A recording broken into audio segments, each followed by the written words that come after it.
Hey guys, tonight we're stepping into the sun-drenched streets of ancient Alexandria, where the air hums with the chatter of merchants, the scent of sea salt, and the weight of a dream so grand it changed the world. Picture yourself standing on a bustling harbor, the Mediterranean sparkling like a sheet of sapphire, while behind you looms the Great Library of Alexandria, its white marble gleaming under the Egyptian sun. You're not just in a city, you're in the beating heart of human knowledge, a place where ideas are currency and curiosity is king. The library's columns rise like giants, and you can almost hear the rustle of papyrus scrolls inside, whispering secrets from every corner of the known world. But let's be real, you probably won't survive this journey without getting lost in a maze of ancient nerdery. So brace yourself for a wild ride through history's greatest book hoard. So, before you get comfortable, take a moment to like the video and subscribe, but only if you genuinely enjoy what I do here. And hey, drop a comment with your location and local time. Are you curled up in a blanket fort in Chicago at midnight, or sipping tea in Sydney at dawn? I'm curious. Now, dim the lights, maybe turn on a fan for that soft background hum, and let's ease into tonight's journey together. You're standing at the edge of Alexandria's royal quarter, where the city's pulse is loudest. It's around 300 BCE, and this place is a marvel. Ships bob in the harbor, their sails flapping like eager flags, unloading goods from as far as India and Greece. You dodge a donkey cart piled with amphorae, the clay jars sloshing with wine, and catch the eye of a scribe hurrying past, his arms cradling a stack of scrolls. The library isn't just a building, it's a statement. Founded under the Ptolemies, the Greek kings who ruled Egypt after Alexander the Great's death, it's meant to be the ultimate repository of human thought. Ptolemy I, the guy who kicked this off, had a vision: collect every book, every idea, every scrap of wisdom. Ambitious? Sure. A little unhinged? Probably. But you can feel the energy of that dream in the air, like static before a storm. The library's facade is a sight to behold. Marble steps lead up to a portico where scholars in tunics argue loudly about geometry or the gods. You squint against the sun, noticing intricate carvings of ibises and ankhs on the walls, Egyptian touches blending with Greek elegance. It's a cultural mashup, this city, where Greek philosophers rub shoulders with Egyptian priests and Babylonian stargazers. The library's not just for the elite, though. You spot a scrappy kid sneaking in, probably hoping to eavesdrop on a lecture. Good luck, kid. Those scrolls are guarded like gold. Historians say the library held tens of thousands of scrolls, maybe up to 400,000 at its peak, covering everything from poetry to engineering.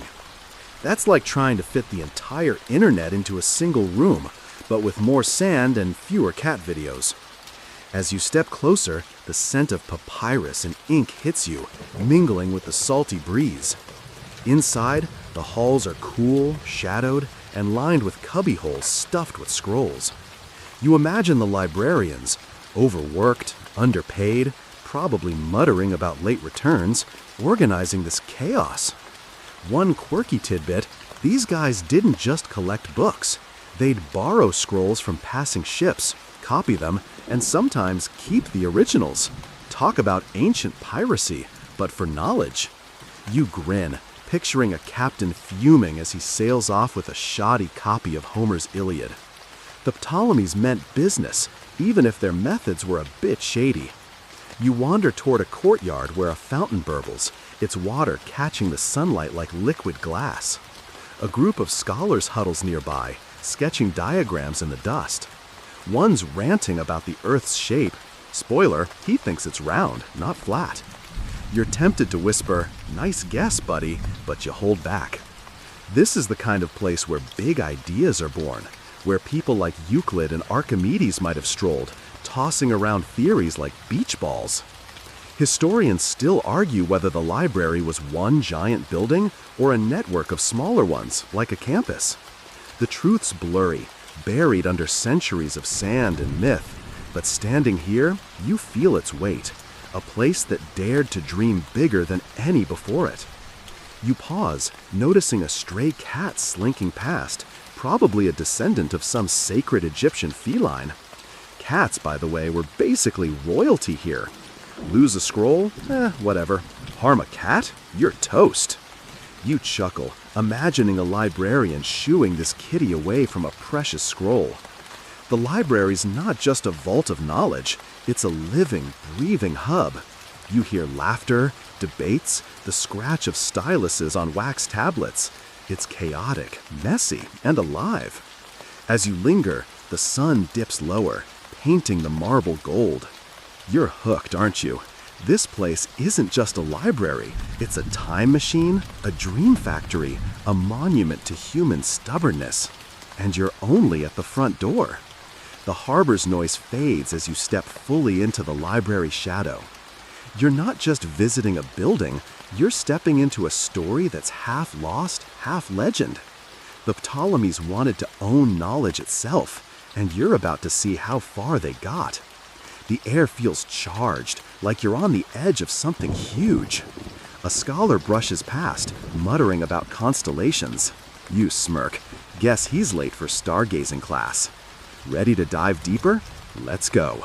You're inside the Great Library of Alexandria now, weaving through its labyrinthine halls where the air is thick with the musty scent of papyrus and the low hum of voices.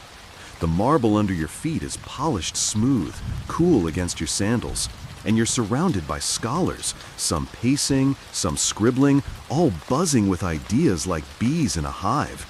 You're not just a tourist here, you're a ghost, slipping through a moment when this place was the epicenter of human thought. The library's not just shelves and scrolls, it's a living, breathing brain, and you're right in the middle of its synapses firing. The halls stretch on, lined with wooden racks stuffed with scrolls, each one a tightly rolled bundle of knowledge. You pause by one, imagining it holds Euclid's latest proof or a poet's ode to the Nile. The sheer volume of texts is staggering. Historians estimate the library housed anywhere from 40,000 to 400,000 scrolls at its peak, a fact that makes your head spin.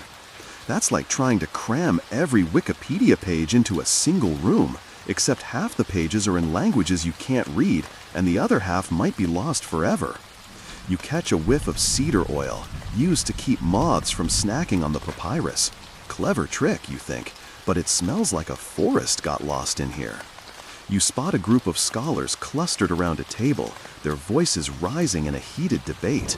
One's waving a wax tablet, jabbing at it with a stylus like it personally offended him. "The angles don't lie," he snaps, while another rolls his eyes and mutters something about Pythagoras. You grin, guess academic arguments haven't changed much in 2 millennia.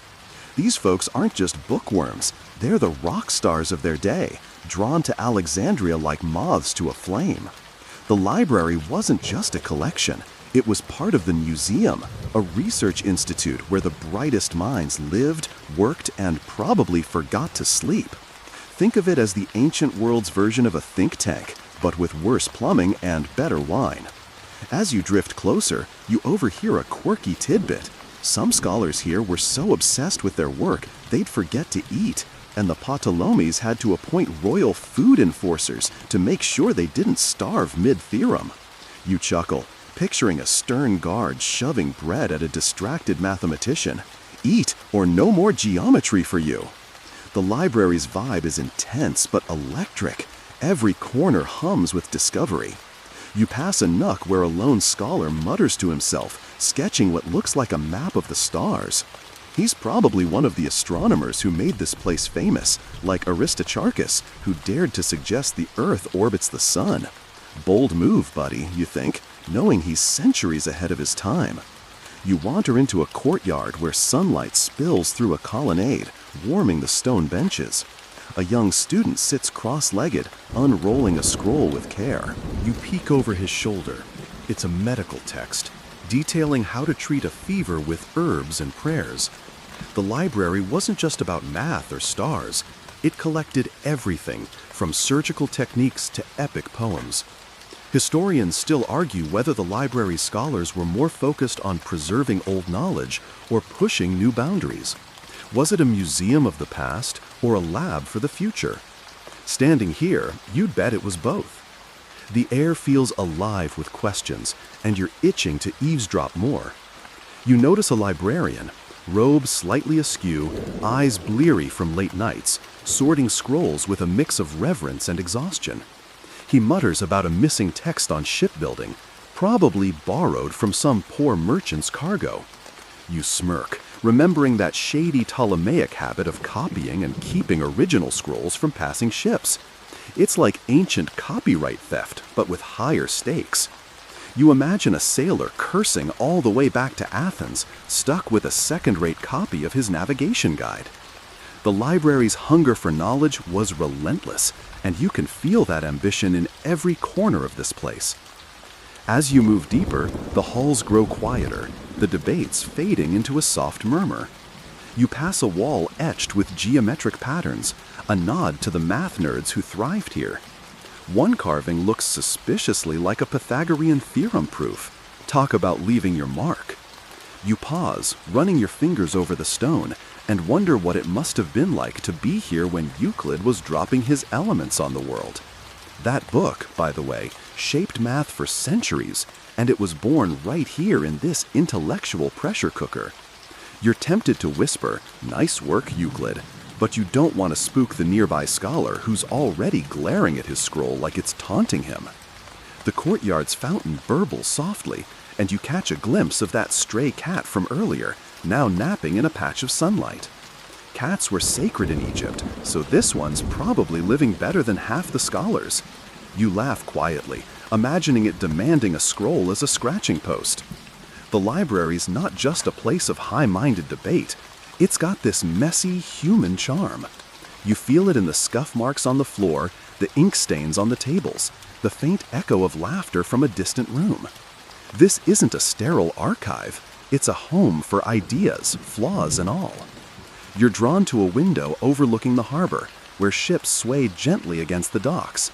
The library's connected to the world out there, pulling in knowledge from every port. You imagine scrolls arriving from Persia, India, even tiny Greek islands, each one adding to this massive puzzle of human understanding. But there's a shadow in that thought. Knowledge this vast doesn't come without a cost. The Ptolemies' obsession with collecting everything made enemies, and you can't help but wonder how long this dream can last. For now, though, you're caught up in the magic of it all, surrounded by minds that refuse to stop asking questions. As you linger by the window, a breeze carries the scent of salt and papyrus. You're hooked, aren't you? This place is a maze of brilliance and chaos, and you're only just beginning to explore its corners. The scholars around you don't notice you. They're too busy chasing truths. But you're here, soaking it all in, ready to see what's next. You're still wandering the Great Library of Alexandria, the hum of intellectual fervor wrapping around you like a warm cloak. The air is heavy with the scent of papyrus, ink, and that faint cedar tang, keeping the scrolls safe from nibbling bugs. You're deeper now, in a quieter wing, where the stacks seem to stretch into infinity, each cubbyhole crammed with tightly rolled scrolls. It's like standing in the world's most ambitious filing cabinet, except this one holds the thoughts of civilizations. You're not just surrounded by paper, you're swimming in the lifeblood of Alexandria's knowledge empire, where every scroll is a brick in the foundation of something massive. You run your fingers along a rack, the wood smooth from years of use, and imagine what's inside these scrolls. There's poetry from Sappho, star charts from Babylon, even recipes for weird ancient remedies, like crocodile dung sunscreen, which, let's be honest, sounds like a skincare disaster waiting to happen. You smirk, picturing some poor scholar slathering it on before a lecture. The library's collection is mind-boggling, estimated to hold tens of thousands of texts, maybe more, covering everything from math to medicine to myths about gods who probably don't tip well.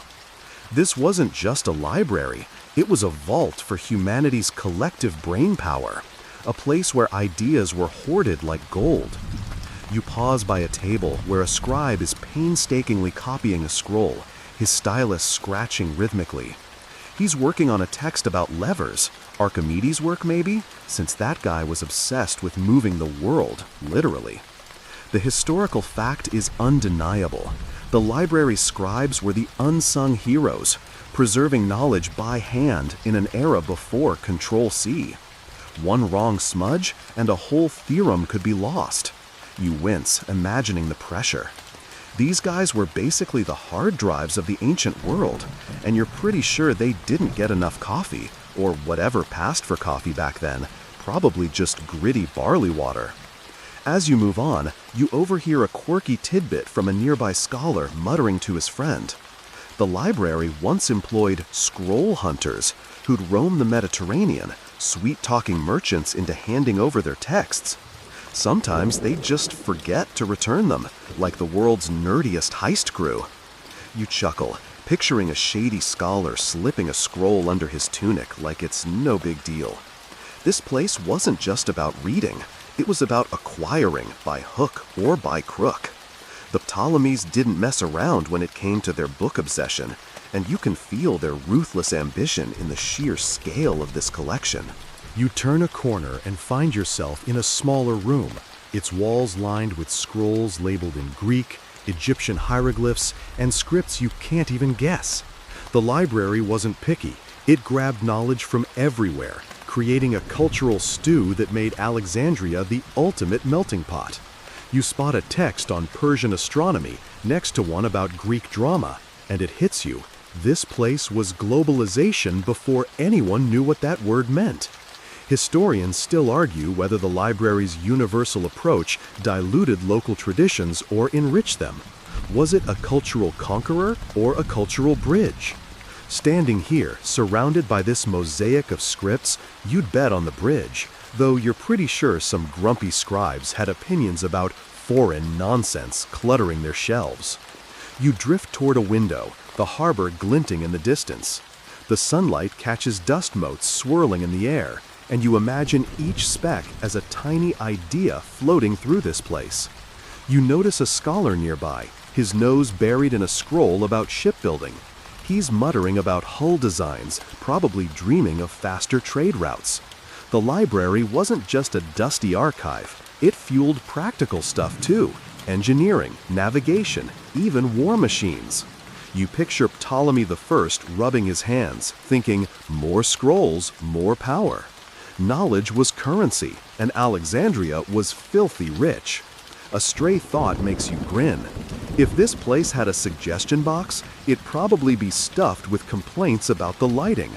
The oil lamps flickering on the walls cast a warm glow, but you bet they made late-night reading a headache.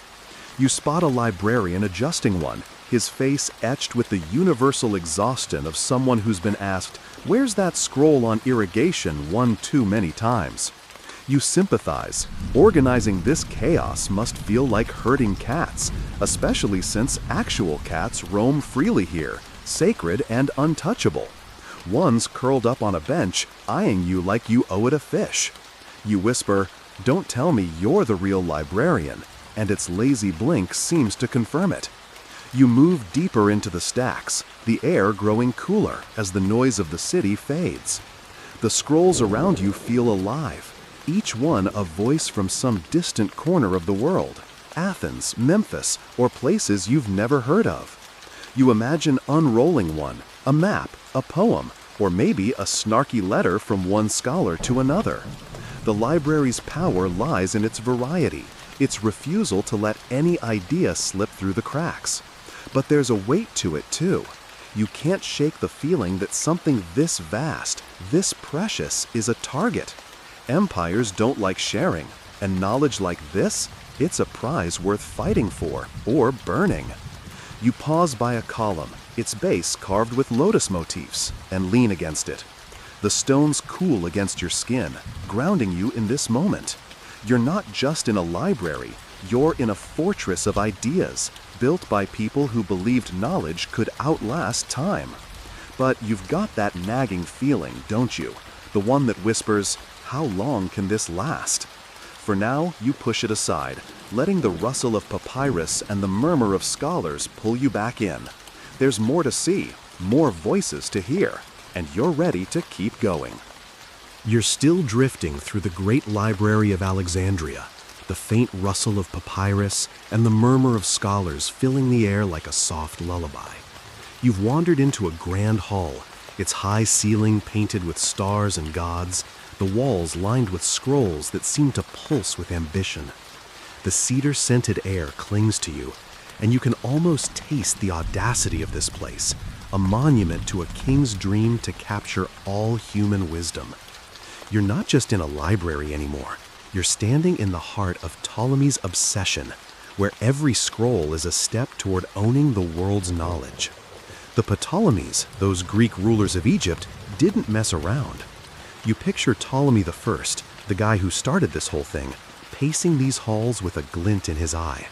He wasn't just collecting books, he was collecting power. The historical fact is clear. Ptolemy I, a general under Alexander the Great, founded the library around 300 BCE as part of his plan to make Alexandria the cultural capital of the world. His vision was simple but insane. Gather every book, every idea, every scrap of wisdom from every corner of the known world. You smirk, imagining him scribbling a to-do list. 1. Conquer Egypt. 2. Build epic library. 3. Steal all the books. Step 3 was definitely the trickiest. You wander past a row of cubbyholes, each stuffed with scrolls from places as far-flung as India, Persia, and tiny Greek islands. The sheer logistics of this make your head spin. Ships docking at Alexandria's harbor were raided, not for gold, but for texts. You chuckle, remembering that quirky tidbit about the library's borrowing policy. Scribes would copy visiting merchant scrolls, sometimes keeping the originals and handing back shoddy duplicates. You picture a trader sailing off, muttering curses about his knockoff copy of a navigation guide. It's like the ancient equivalent of pirating a movie, except with higher stakes and worse handwriting. You pause by a table where a librarian is sorting scrolls, his fingers stained with ink and his expression pure exasperation.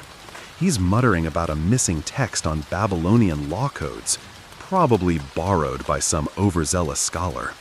The Ptolemies didn't just want books, they wanted control over knowledge itself. Ptolemy I, and later his son Ptolemy II, poured money into this place, hiring scholars, building the Museon Research Institute, and turning Alexandria into a magnet for big brains. You imagine Ptolemy II strolling through, nodding at the chaos like a proud parent.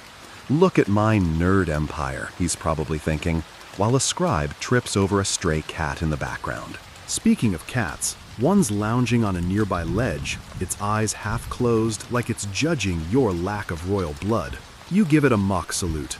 Cats were sacred here, so this one's basically a furry librarian. You laugh softly, picturing it demanding a scroll as tribute. The library's vibe is a mix of grandeur and chaos, with scholars arguing, scribes copying, and cats ruling the roost. But beneath the bustle, you feel the weight of Ptolemy's dream. This wasn't just about hoarding knowledge, it was about proving Alexandria was the center of the world. Greece had Athens, Rome had its legions, but Alexandria? It had the library, and that was enough to make empires jealous. You slip into a smaller room, its walls etched with Egyptian motifs, lotuses, ibises, and ungst, blending with Greek geometric patterns. It's a reminder that this city was a cultural crossroads, and the library was its beating heart. You spot a scroll labeled in both Greek and Egyptian, maybe a translation of a pharaoh's decree or a poem about the Nile. The Ptolemies were smart. They didn't just import Greek ideas. They wove them with Egyptian traditions, creating something new. Historians still argue whether this cultural blending was a genuine fusion or just a Greek power grab dressed up in local flavor. Was Ptolemy I honoring Egypt's heritage or using it to prop up his own legacy? You lean against a column, mulling it over, and decide it's probably a bit of both. Ambition and respect tangled together like the scrolls on these shelves. The air shifts as you move deeper, the noise of the city fading. You're in a quieter corner now, where the light filters through high windows, casting golden patches on the floor.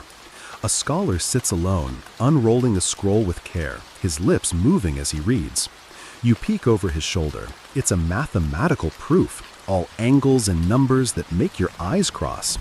This place wasn't just about collecting, it was about creating. The Ptolemies funded scholars to think, to argue, to push boundaries. You imagine Ptolemy I walking these halls, dreaming of a world where every question had an answer, and every answer lived here. It's a wild dream, but standing here, surrounded by the weight of all those scrolls, you get why he tried. You notice a faint burn mark on a nearby shelf, maybe from a careless lamp. It's a tiny thing, but it sends a shiver through you. Knowledge this vast is fragile. Fire, war, or just time could erase it. You push the thought away, but it lingers like a shadow. For now, the library's alive, its scrolls whispering stories of far-off lands and big ideas. You grin, thinking of that crocodile dung sunscreen recipe tucked somewhere in these stacks. What else is hiding here? You're itching to find out, to keep wandering this maze of wisdom. The Ptolemies built something audacious, and you're right in the middle of it, feeling the pulse of a dream that's bigger than any one king. You're deep in the Great Library of Alexandria. The air thick with the dry rustle of papyrus and the faint glow of oil lamps casting shadows on the marble walls. You've wandered into a wing where the ceiling arches high, painted with constellations that seem to shimmer in the flickering light. You're not just surrounded by scrolls anymore. You're standing in a shrine to the stars, where astronomers and dreamers mapped the heavens. The library's not just a vault for words, it's a place where the cosmos itself was wrestled onto papyrus, and you're about to meet the minds who dared to measure the sky. You pause by a table cluttered with wax tablets and strange bronze instruments. Astrolabes, maybe? Or early compasses for charting the stars. The scent of ink mingles with the sea breeze drifting through a nearby window, and you can hear the soft scratch of a stylus as a scholar sketches a diagram. This is where the big cosmic discoveries happened, where people like Aristarchus and Eratosthenes turned their eyes upward and asked questions that made the gods nervous. The historical fact is solid. Aristarchus, working here around 250 BCE, proposed that the Earth orbits the Sun, a heliocentric idea so wild it was ignored for centuries. You smirk, imagining him pitching it to a room full of skeptics, their tunics practically puffing with indignation. You lean over the table, peering at the scholar's sketch, a map of stars with lines connecting them like a cosmic dot-to-dot. It's humbling, isn't it? These guys were figuring out the universe with nothing but math, observation, and sheer stubbornness. You picture Aristarchus staring at the night sky, squinting at the same stars you'd see tonight, minus the light pollution, and probably with better snacks. The library gave him the tools: scrolls from Babylon, Greek geometry, Egyptian timekeeping, to challenge everything people thought they knew. You can't help but admire the guts it took to say, hey, maybe the Earth isn't the center of everything. Talk about a cosmic mic drop. As you move through the room, you overhear a quirky tidbit from a passing scholar. Some astronomers here used to sleep on the library's roof to watch the stars, wrapping themselves in cloaks against the chilly night air. You chuckle, imagining a gaggle of nerds snoring under the constellations, dreaming of equations. It's such a human detail, reminding you that this place wasn't just about grand ideas. It was about people, quirks and all, chasing truths in their own messy way. You spot a stray cat curled up on a stool, its eyes glinting like tiny moons. You whisper, "You're probably the only one here who gets enough sleep," and it flicks its tail, unimpressed. You drift toward a window, the harbor sparkling in the distance under a twilight sky. The library's astronomers didn't just map stars, they used them to navigate, to predict seasons, to anchor time itself. You imagine sailors out there, steering by the same constellations these scholars studied, their lives tied to this place without ever setting foot in it. Historians still argue whether the library's astronomical work was more practical or philosophical. Were these stargazers solving real-world problems, like better navigation, or just indulging in cosmic curiosity? You're leaning toward both. After all, what's more human than staring at the sky and wanting to know everything?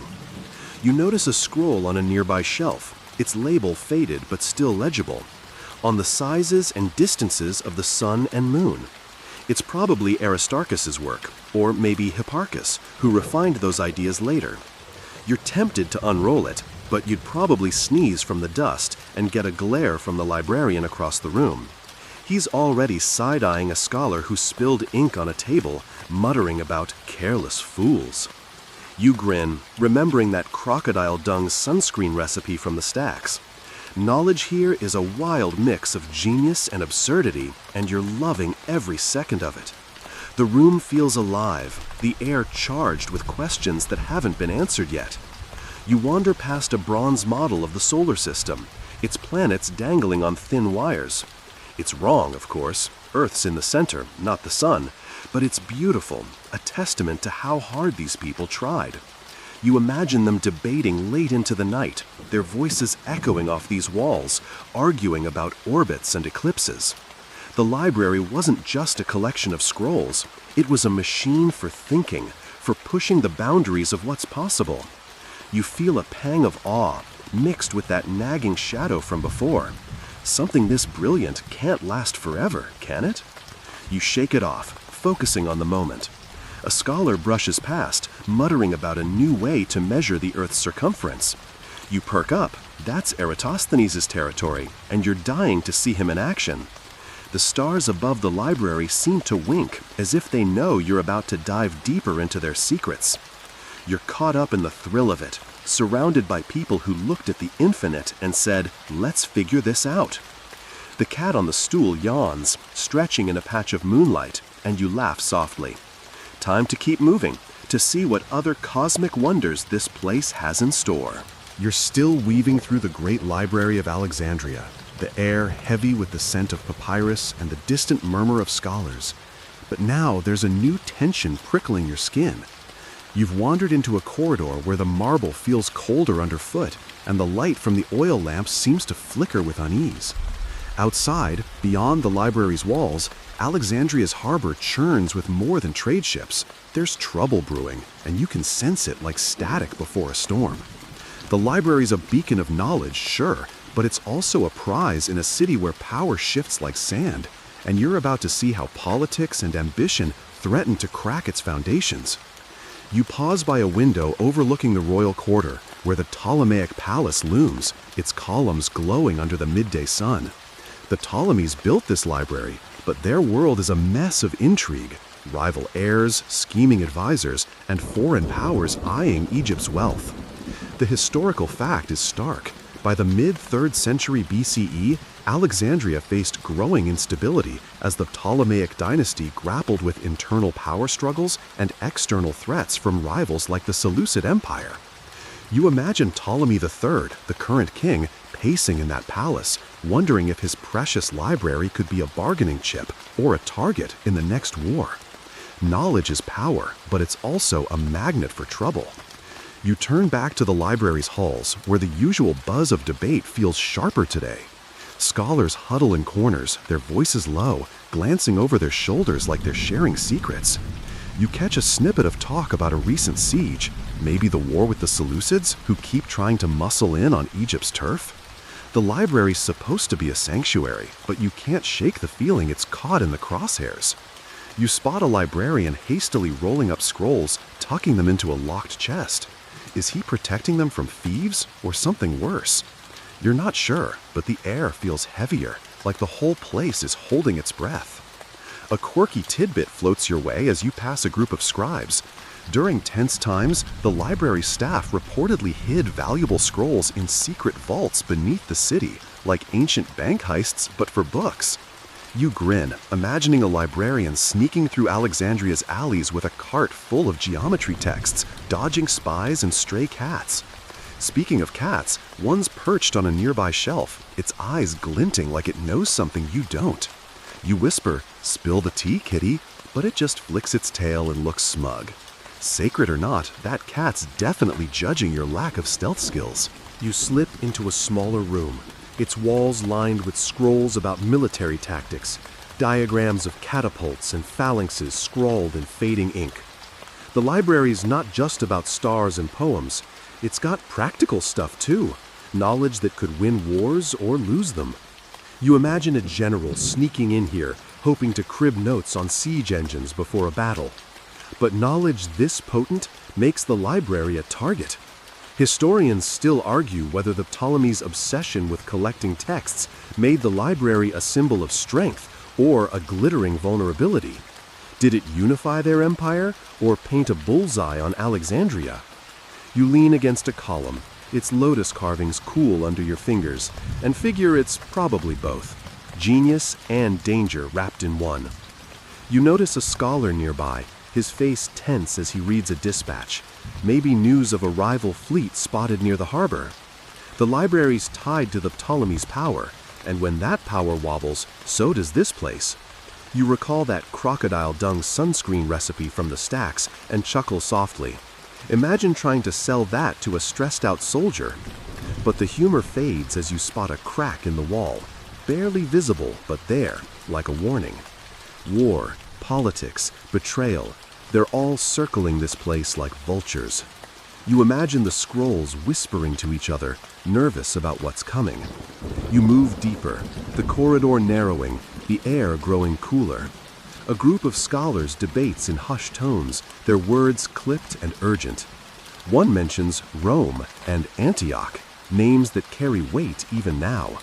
You realize the library's not just a local treasure, it's a global one, and that makes it a prize for anyone with an army and an ego. The Ptolemies' dream of owning all knowledge was bold, but it's starting to feel like a gamble. You pass a shelf where a scroll's been hastily shoved back, its edge frayed like someone grabbed it in a panic. The library's still standing, but you can't help wondering how long it'll stay untouched. The cat from earlier slinks by, brushing against your leg like it's claiming you as its own. You laugh under your breath, muttering, "At least you're not worried about geopolitics." The tension in the air doesn't faze it. Must be nice to be a sacred feline. You're drawn to a window again, the harbor now dotted with warships, their sails taut in the wind. The library's a bubble of brilliance, but outside, the world's getting messy. You feel the pull of both, the safety of these scrolls and the chaos beyond the walls. For now, you're still here, surrounded by ideas, but the shadow of trouble is creeping closer, and you're ready to see what happens next. You're still inside the Great Library of Alexandria, the air thick with the scent of papyrus and the quiet intensity of minds at work. But now you're drawn to a sunlit courtyard where a single scholar stands, his eyes fixed on a sundial's shadow. The marble around you gleams, etched with geometric patterns that hint at the math nerds who haunt this place. You're about to witness something extraordinary, a moment when one man, armed with nothing but a stick, some measurements, and a whole lot of brain power, measures the earth itself. This is Eratosthenes' turf, and you're right in the middle of his greatest triumph. The courtyard is quiet, save for the soft trickle of a fountain and the occasional chirp of a bird perched on a nearby column. You lean closer, watching Eratosthenes, tall, wiry, with a beard that's probably seen better days, scribbling notes on a wax tablet. The historical fact is undeniable. Around 240 BCE, Eratosthenes calculated the Earth's circumference with stunning accuracy, using just the angle of a shadow and some basic geometry. He did it right here in Alexandria, in the library's orbit, proving you don't need fancy tech to crack the planet's secrets, just a sharp mind and a knack for noticing things. You imagine him pacing this courtyard, muttering to himself as he pieces it together. He'd heard that in Sienne, a city far south, The sun cast no shadow at noon on the solstice. Here in Alexandria, though, the sundial's shadow was just off, about 7.2 degrees. You grin, picturing him squinting at the sundial like it's spilling the universe's tea. With that angle, a bit of math, and the distance between the two cities, roughly 800 kilometers, measured by camel caravans, he worked out the Earth's circumference to within a few % of the modern value, about 40,000 kilometers. You're tempted to give him a high five, but you settle for a quiet, nice one, Eratosthenes. As you linger, you overhear a quirky tidbit from a passing scholar. Eratosthenes wasn't just a math wizard.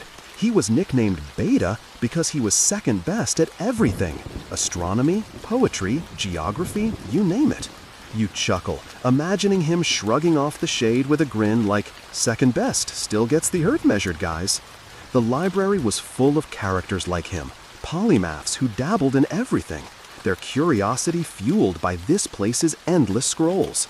You spot a stray cat lounging near the fountain, its eyes half closed, like it's unimpressed by Eratosthenes' genius. You whisper, "Tough crowd, huh?" And it flicks an ear, clearly over it. You wander closer to the sundial, its bronze gnomon glinting in the sunlight. The shadows sharp, cutting a clean line across the stone. You imagine Eratosthenes standing here, his mind racing as he connects the dots. Shadows, angles, the curve of the earth. It's humbling, isn't it? He didn't have satellites or computers, just his own reasoning and the library's resources. Those scrolls you passed earlier, stuffed with Babylonian star charts and Greek geometry, gave him the tools to pull this off. The library wasn't just a collection, it was a launch pad for ideas that reshaped how people saw the world. Historians still argue whether Eratosthenes' calculation was a one-off stroke of genius or part of a broader scientific vibe in Alexandria. Was he a lone star, or did the library's culture of collaboration make his work possible? You're leaning toward the latter.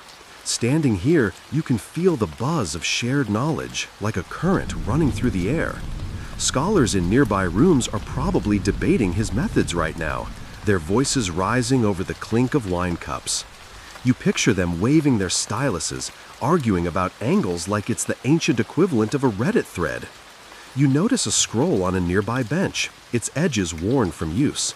It's probably one of Eratosthenes' own works, maybe his geography, where he tried to map the known world.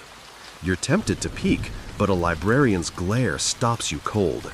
He's got that universal "don't touch my stuff" look, and you back off, hands raised.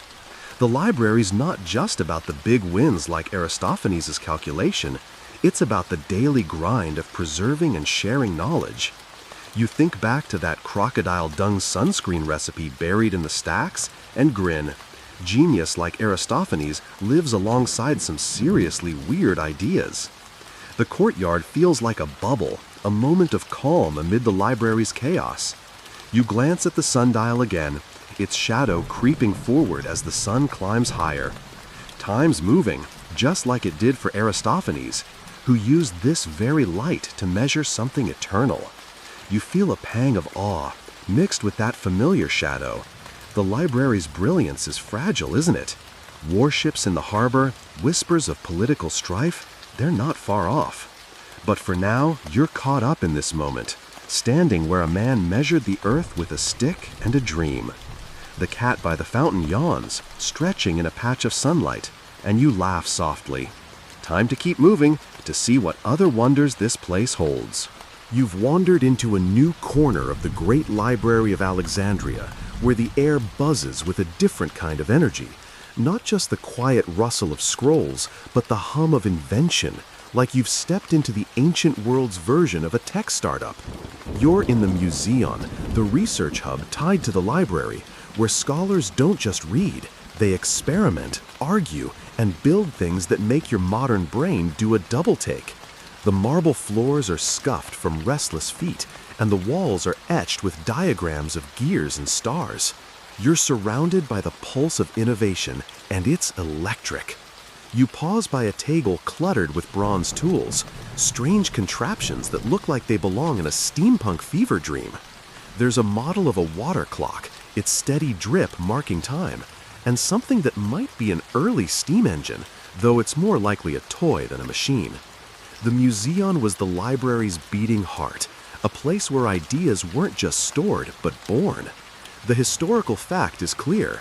The Museon, funded by the Ptolemies, was a state-sponsored institute where scholars lived, worked, and pushed the boundaries of everything from math to mechanics. Think of it as a cross between a university and a mad scientist's lab, with better tunics and worse Wi-Fi.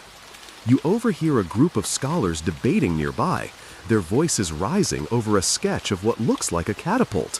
One's waving a stylus, insisting his design could fling a boulder farther than anyone else's. You grin, imagining them testing it in the courtyard and accidentally yeeting a rock into the harbor. The Museon was a hub for practical innovation, war machines, navigation tools, even medical instruments. You spot a scroll on surgery, detailing how to set a broken bone with eerie precision. These folks weren't just theorizing, they were building the future, one papyrus at a time. A quirky tidbit catches your ear as you pass another group. Some Musean scholars were so obsessed with their experiments they'd forget to bathe, prompting the Ptolemies to install a communal bathhouse just to keep the place from smelling like a gym locker. You chuckle, picturing a grumpy scholar being dragged to the baths, clutching his gear diagram like it's his baby. The Museon's vibe is chaotic but alive. People sketching, arguing, tinkering, all fueled by the library's endless scrolls. You think back to that crocodile dung sunscreen recipe and smirk. Maybe someone here's working on a less fragrant alternative. You drift toward a window, the Mediterranean sparkling beyond, its waves glinting like the ideas bouncing around this room. The Museon wasn't just about gadgets, it was a mindset. Scholars like Archimedes, who might have popped by, or Ctesibius, the guy behind early water pumps, thrived here because the Ptolemies gave them freedom to fail.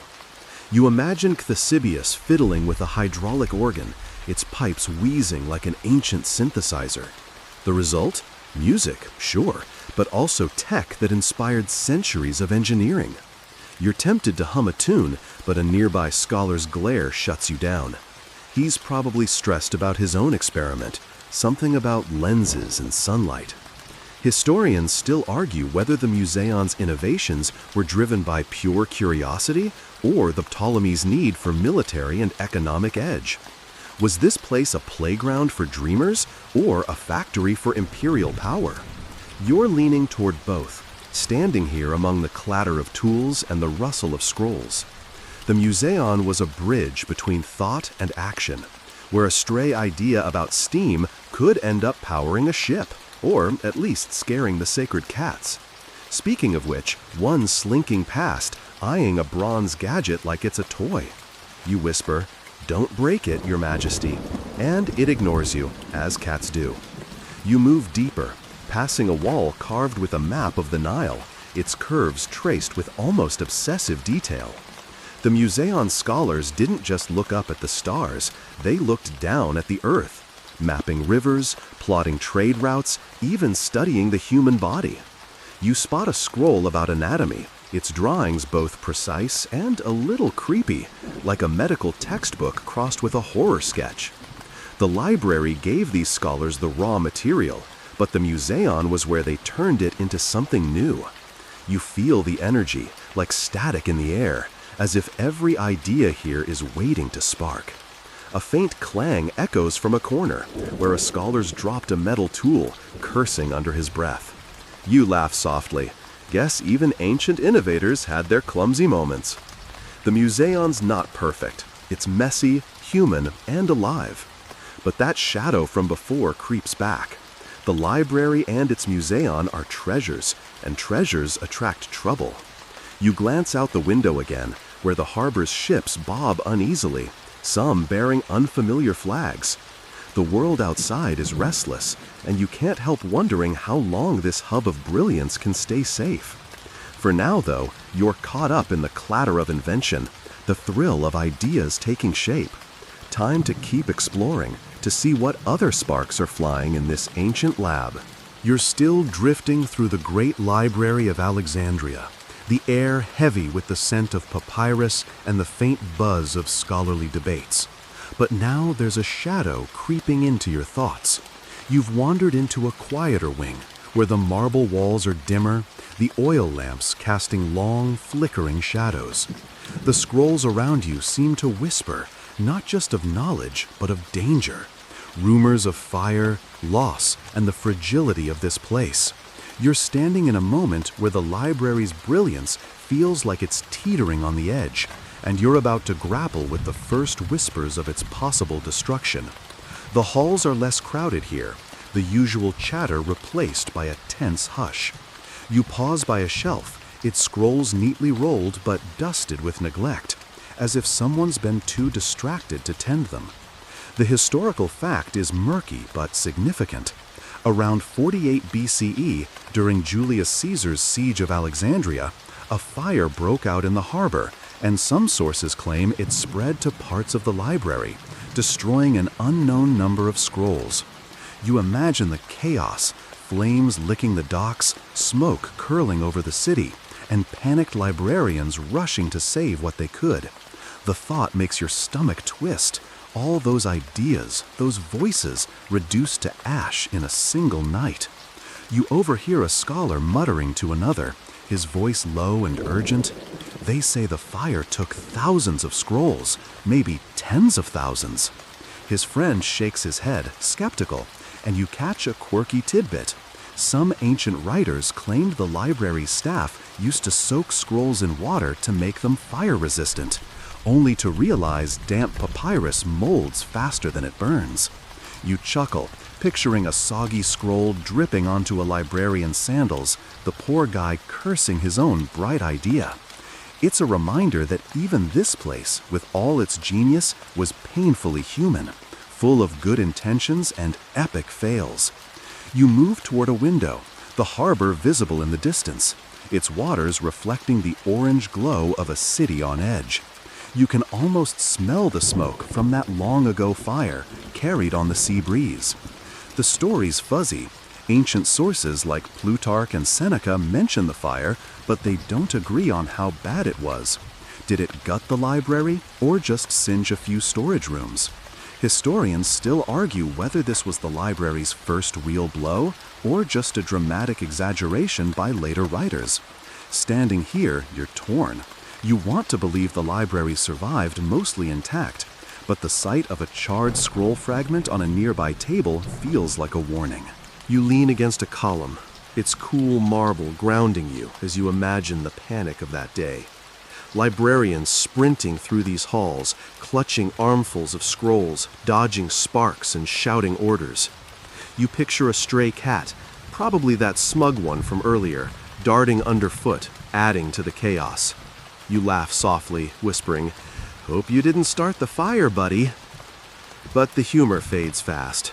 The library's not just a building, it's a dream, and dreams burn easily when empires clash.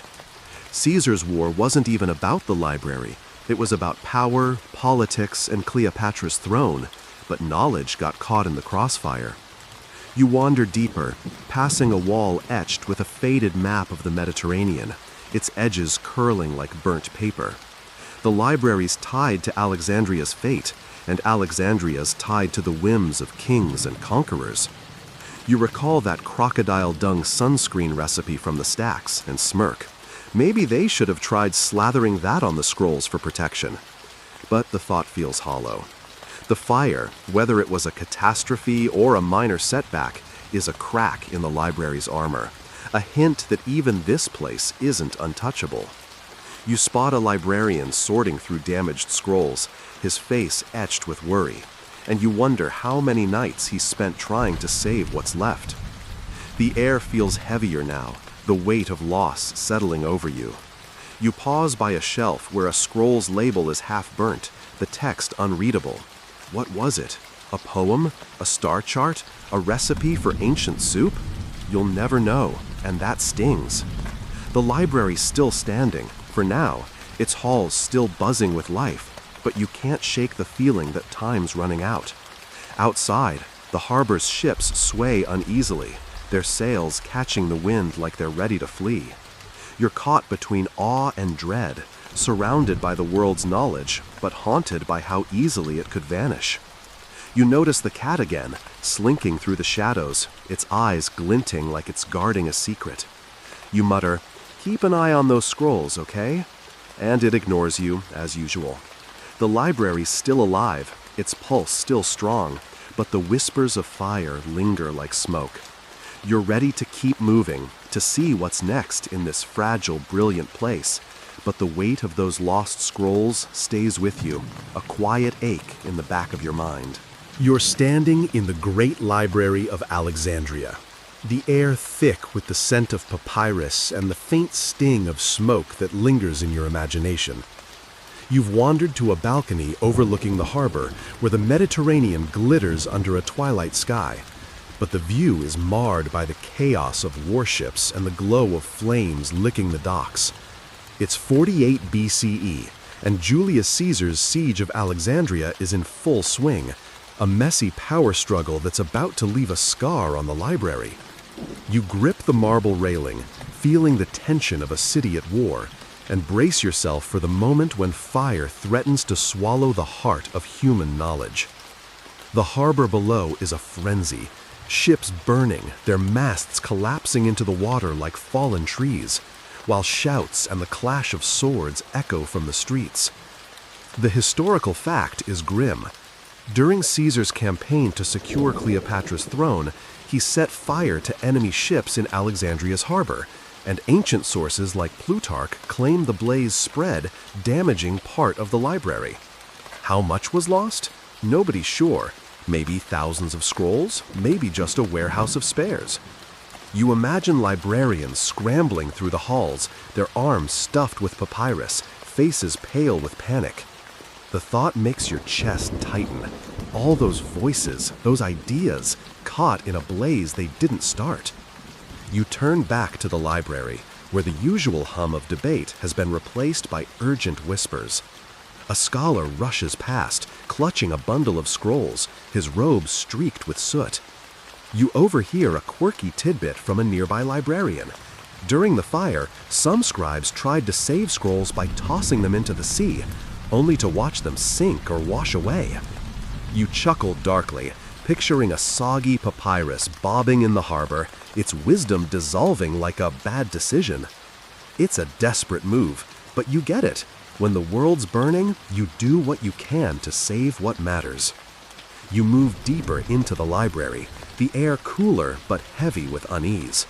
The walls here are scorched in places, the marble blackened by stray sparks. You run your fingers over a charred shelf, feeling the rough edge where fire kissed the wood. The damage isn't total. Most of the library's still standing, its scrolls still whispering, but the wound is real. Historians still argue whether Caesar's fire was a catastrophic blow or a glancing hit. Some say it destroyed a satellite collection near the docks, not the main library. Others insist it gutted the heart of Alexandria's knowledge. Standing here, you feel the truth is somewhere in between, a loss that's hard to measure but impossible to ignore. You spot a stray cat slinking through the shadows, its fur dusted with ash. You whisper, "Hope you didn't start this one," and it shoots you a look like you've insulted its royal lineage. The cat's a reminder that life goes on, even in crisis. Sacred or not, it's probably more worried about its next meal than the scrolls. You grin, thinking of that crocodile dung sunscreen recipe buried somewhere in the stacks. Maybe they should have tried it on the shelves. Couldn't have hurt, right? But the humor feels thin against the weight of what's happening. The library's a fortress of ideas, but fire doesn't care about genius. You wander into a room where librarians are sorting through damaged scrolls, their faces etched with exhaustion. One unrolls a half-burnt text, its edges crumbling, and you catch a glimpse of star charts, maybe Aristarchus's work or something older. The sight hits you hard. Every lost scroll is a voice silenced, a question unanswered. You imagine Caesar out there, strategizing with Cleopatra, unaware or uncaring that his war's collateral damage is the world's memory. The Ptolemies built this place to outlast empires, but empires have a way of breaking their own toys. You pause by a window, the harbor's flames casting an eerie glow across the room. The warships are still burning, their smoke curling into the sky like a warning. You can almost hear the crackle of papyrus catching fire, the hiss of ink evaporating. The library's still here, for now, its halls still holding secrets, but you feel the fragility of it all. Knowledge is power, sure, but it's also a target, and Alexandria's caught in a game bigger than itself. You spot a scholar in the corner, scribbling furiously, as if racing to copy a scroll before it's gone. His determination is a spark in the dark, and you cling to it. The cat brushes past your leg, its tail flicking like it's telling you to move on. You laugh softly, muttering, "Fine, Your Highness, I'm going."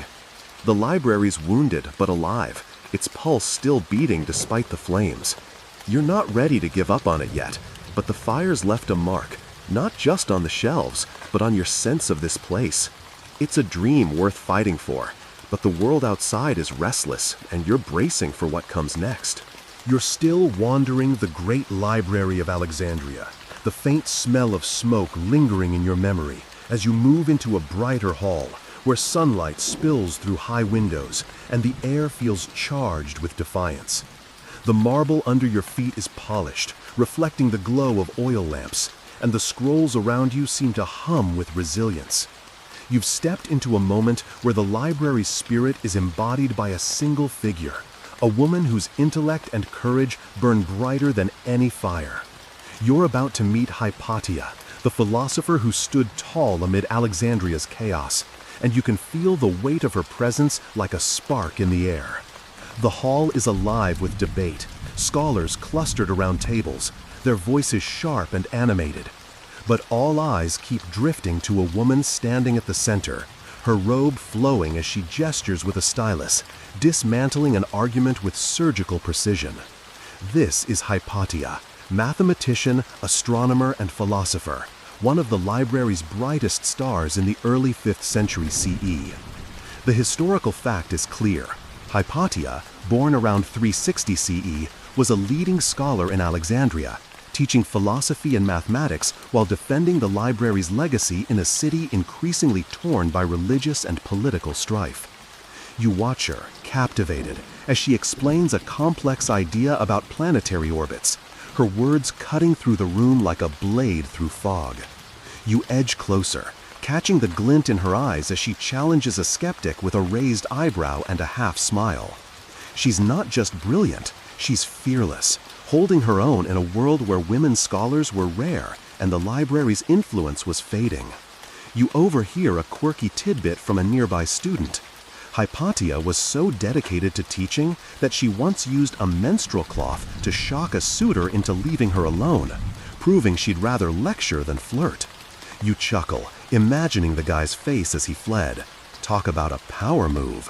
Hypatia's not here for nonsense, she's here for truth, and you're rooting for her. The room feels like a bubble of resistance, a last stand for the library's ideals. Outside, Alexandria's streets are fracturing, Christian mobs clash with pagans, and the old gods are losing ground to a new faith. You glance at a window, where the harbor glitters uneasily, its ships dwarfed by the tension in the city. Hypatia's lectures draw crowds, but they also draw suspicion.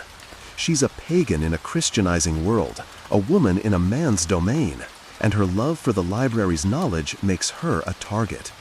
Historians still argue whether Hypatia's defiance was a beacon of intellectual freedom or a spark that fueled her enemies' rage. Was she a hero of reason or a symbol of a fading era? Standing here, watching her command the room, you'd bet on the hero. You notice a scroll on a nearby table, its edges worn from use. Maybe one of Hypatia's own works on geometry or astronomy. You're tempted to peek, but a stern glance from a librarian stops you cold. He's got that "don't mess with my scrolls" vibe, and you back off, hands raised. The library's still a fortress of ideas, but it's under siege. Not just by fire, like in Caesar's day, but by ideology. You think back to that crocodile dung sunscreen recipe and grin. Hypatia would probably roll her eyes at such nonsense, but she'd defend its right to exist in these stacks. Knowledge to her is worth fighting for, no matter how weird. You drift toward a corner where a student's copying Hypatia's notes, his stylus flying across a wax tablet.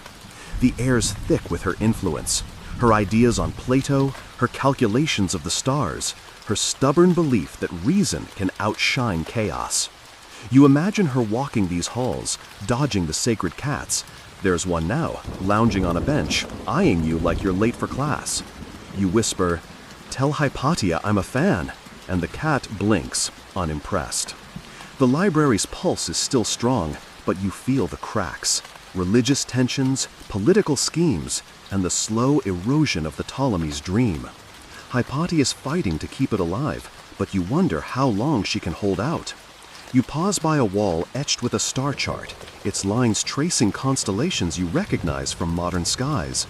Hypatia's work built on centuries of library scholarship, Eratosthenes' measurements, Aristarchus' heliocentrism, and you feel a pang of awe. She's not just preserving knowledge, she's adding to it, even as the world outside grows hostile. You catch her eye for a moment, and she nods, like she knows you're here, rooting for her. The library's a battleground now, not just for scrolls, but for ideas, and Hypatia's at the front line. You're caught up in her fire, but that shadow from before, fire, war, loss, lingers, and you're bracing for what's next. You're still gliding through the Great Library of Alexandria, the air thick with the scent of papyrus and the echoes of Hypatia's fierce voice fading behind you. You've wandered into a bustling hall where the walls are a riot of color, Egyptian ankhs and Greek laurels carved side by side, a testament to the city's tangled soul. Alexandria is not just a city, it's a crossroads of cultures, and the library is its beating heart, pulling in ideas from every corner of the world like a magnet. You're about to dive into the melting pot that shaped this place, where Greek philosophers, Egyptian priests, and far-flung traders all left their mark on the shelves. The hall is alive with movement. Scholars in flowing robes argue in Greek, while a scribe with coal-lined eyes scribbles in hieroglyphs nearby. You catch the scent of myrrh, probably from a priest passing through, and the faint clink of coins from a merchant haggling over a scroll's price. The historical fact is vivid. Alexandria, founded by Alexander the Great in 331 BCE, was a cultural hub where Greek, Egyptian, Persian, and even Indian influences collided, and the library was the crucible where these traditions fused into something new. You imagine Ptolemy I grinning as he watched this chaos unfold, knowing his city was the world's intellectual capital. You pause by a shelf stuffed with scrolls in multiple scripts, Greek, Demotic, even some squiggly cuneiform from Mesopotamia. It's like the ancient version of a multilingual chat room, except with more sand and fewer emojis. You overhear a quirky tidbit from a scholar nearby. The library's translators sometimes made wild guesses when deciphering foreign texts, leading to bizarre mix-ups, like a Babylonian recipe for beer being mistaken for a hymn to a god. You chuckle, picturing a priest solemnly chanting about barley mash at a temple. The library's ambition to collect everything meant embracing the messiness of cultures clashing, and you're loving the chaos. You move toward a table where a group debates a scroll about Indian mathematics, their voices rising as they compare it to Greek geometry. The library didn't just store knowledge, it blended it, creating hybrids that shaped science, philosophy, and even religion. You spot a text on Zoroastrian astronomy next to one on Egyptian myths, and it hits you. This place was globalization before anyone had a word for it. Historians still argue whether this cultural mashup strengthened the library's legacy or diluted its focus. Was it a universal archive or a chaotic jumble? Standing here, surrounded by this vibrant mix, you'd bet on universal. It's messy, but it's alive. You move toward a table where a group debates a scroll about Indian mathematics, their voices rising as they compare it to Greek geometry.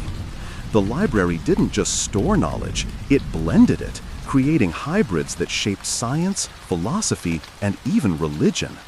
You spot a text on Zoroastrian astronomy next to one on Egyptian myths, and it hits you. This place was globalization before anyone had a word for it. Historians still argue whether this cultural mashup strengthened the library's legacy or diluted its focus.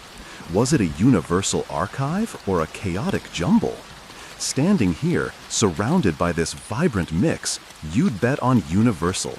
It's messy, but it's alive. A stray cat slinks by, its tail brushing a scroll that's probably older than Rome. You whisper, "Careful, Your Highness," and it ignores you, as usual. You think back to that crocodile dung sunscreen recipe and grin. Imagine the cultural debates over whether Greek olive oil or Egyptian dung was the better skincare choice. The library's shelves are a testament to Alexandria's diversity, with texts from Athens to the Indus Valley, all sitting side by side. You imagine traders bringing scrolls from distant ports, their ships heavy with papyrus instead of gold. The Ptolemies wanted it all, and they got it. Persian star charts, Jewish scriptures, even rumors of Buddhist texts making their way here. You wander to a window, the harbor sparkling below, its docks crowded with ships from every corner of the Mediterranean and beyond. Alexandria's wealth came from trade, but its real treasure was this cultural stew, and the library was its recipe book.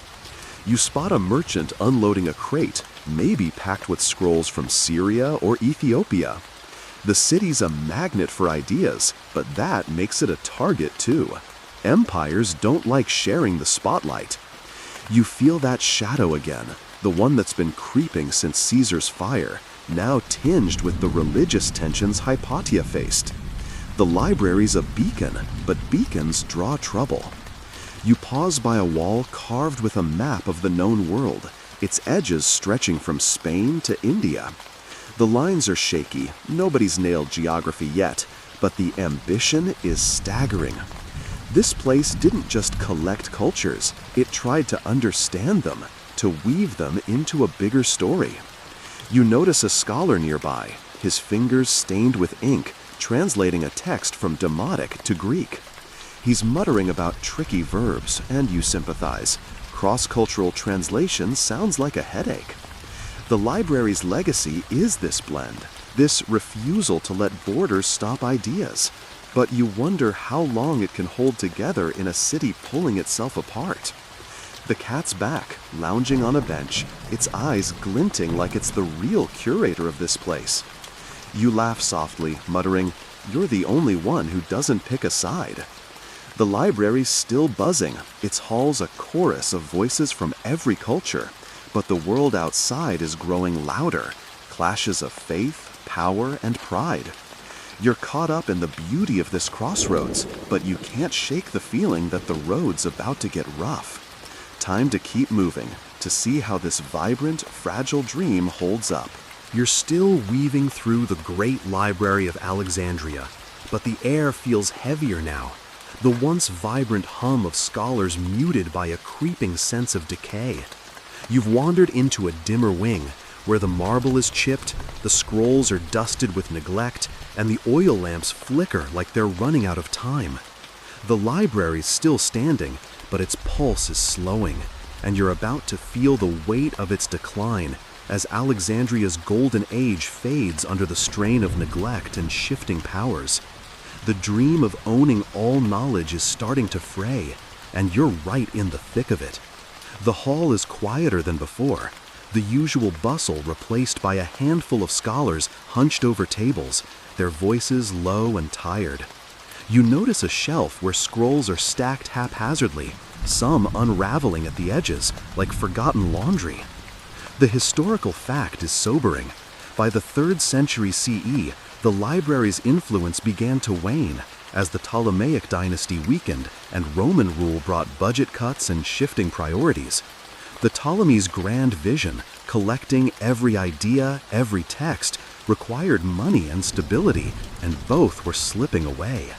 You imagine a librarian staring at an empty treasury, wondering how to pay for new scrolls or even keep the lamps lit. You overhear a scholar muttering about funding woes, his tone bitter as he complains about fewer scribes and crumbling shelves. A quirky tidbit catches your ear.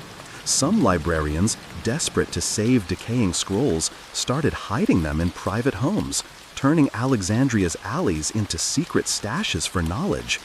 You chuckle, picturing a scribe sneaking through the city with a sack of papyrus, dodging nosy neighbors like he's smuggling contraband. It's a scrappy move, but it speaks to the library's fading glory. Once a beacon, now scrambling to survive. You pause by a window, the harbor below looking grayer, its ships fewer and shabbier than in the library's heyday. Alexandria's still a trade hub, but the energy shifted. Rome's calling the shots now, and the city's cultural shine is dulling. You spot a stray cat curled up on a ledge, its fur matted, like even the sacred felines are feeling the pinch. You whisper, "Times are tough, huh?" And it blinks, unimpressed as ever. You think back to that crocodile dung sunscreen recipe and grin. Maybe they're cutting corners on skincare too. But the humor feels thin against the library's slow bleed.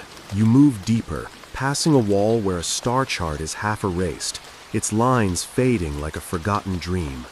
The Museon, that buzzing hub of invention, is quieter now. Fewer scholars, fewer experiments. The library's still got its scrolls, tens of thousands maybe, but the spark's dimming. Historians still argue whether the decline was due to neglect, budget cuts, or just the natural ebb of empires. Was it Rome's fault for prioritizing legions over libraries? Or did Alexandria's own chaos, riots, religious strife drag it down? Standing here, you'd bet on a mix of both. A slow death by 1,000 cuts, each one chipping away at Ptolemy's dream. You notice a librarian sorting scrolls, his hands trembling as he tries to repair a torn papyrus. The care in his movements is heartbreaking, like he knows he's fighting a losing battle. You imagine Hypatia walking these halls, her fierce voice trying to rally the scholars, but even she can't stop the tide. The library's still a crossroads of cultures, its shelves holding Greek poems, Egyptian myths, Persian math, but the world outside is pulling apart. You feel it in the air. Fewer voices, fewer footsteps, fewer reasons to hope. You wander into a corner where a lone scholar reads by lamplight, his face etched with determination. He's copying a text on geometry, maybe Euclid's, as if he can preserve the library's soul one line at a time. You're tempted to cheer him on, but a nearby crack in the wall stops you cold. It's small, but it's there, a reminder that even marble crumbles. The library's not gone yet, but it's fading, like a star before dawn. You recall the fires from Caesar's time, the chaos Hypatia faced, and now this, neglect, the slowest killer of all. The cat slinks by again, its eyes glinting in the dim light. You mutter, "You're the only one thriving, aren't you?" And it yawns, stretching like it owns the place.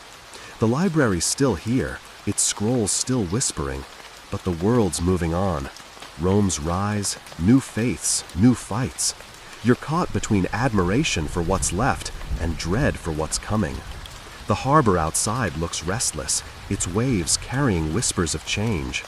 You're ready to keep moving, to see how this fragile dream holds up against the next blow, but the weight of decline clings to you like dust. You're still wandering the fading halls of the Great Library of Alexandria, where the air feels stale, heavy with dust, and the ghost of what this place once was. The marble is cracked in places, the scrolls sparser, and the oil lamps burn low, casting shadows that seem to dance with unease. You've stepped into a time when the library's brilliance is under siege, not by fire or war, but by something deeper, the clash of faiths tearing Alexandria apart. You're about to navigate the religious tensions that threaten to unravel the library's legacy, and the weight of it settles over you like a storm cloud. The hall is nearly silent, save for the soft shuffle of a lone scholar's sandals and the occasional creak of a shelf. Outside, the city's pulse is chaotic. Shouts echo from the streets where Christian mobs clash with pagans and Jews, each group vying for control of Alexandria's soul. The historical fact is stark. By the late 4th and early 5th centuries CE, religious strife, particularly between rising Christianity and traditional paganism, destabilized Alexandria, putting pressure on institutions like the library. You imagine Hypatia's voice, fierce but fading, trying to hold this place together as the world outside fractures. You pause by a shelf where a scroll on Plato's philosophy sits next to one on Egyptian gods, their coexistence a reminder of the library's universal spirit. But that spirit's under attack. You overhear a scholar whispering to another, his voice tight.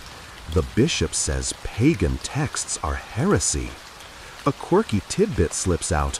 Some Christian zealots reportedly tried to purify the library by sneaking in and defacing scrolls, only to get caught when a sacred cat hissed them out. You chuckle, picturing a furry guardian snarling at a confused vandal. You whisper, "Good kitty," but the cat lounging nearby just flicks its tail, unimpressed by the drama. You move toward a window, the harbor glinting dully under a cloudy sky. Alexandria's always been a crossroads, Greek, Egyptian, Jewish, now Christian, but the mix is turning volatile. The library, with its pagan roots and eclectic collection, is a lightning rod. You spot a group of scholars debating in a corner, their voices low, glancing nervously at the door. They're discussing a text on astronomy, but the conversation veers to rumors of a mob targeting heathen books.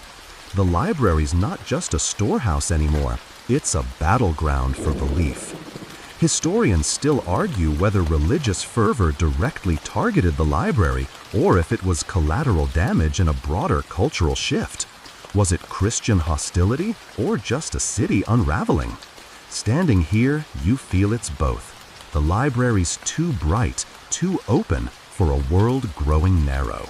You wander deeper, passing a wall etched with faded ibises and stars, symbols of a time when gods and science coexisted. Now, those symbols feel like relics.